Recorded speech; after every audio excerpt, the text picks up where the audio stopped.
Okay guys, good morning. So nandito tayo ngayon sa SM North Sky Dome para saksihan yung ating anniversary po sa One of the. Nakikita ko po sa likuran ay sobrang haba ng pila ng mga Athenians na gusto ma-witness po yung ating event sa One of the. So darating na natin yung sitwasyon sa go!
Ano nangyari sa kanya?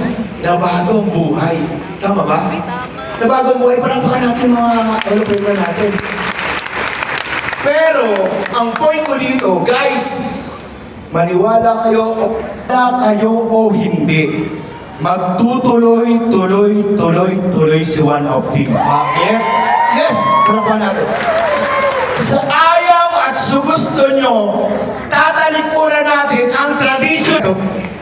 Ka nakakita, 900 pesos.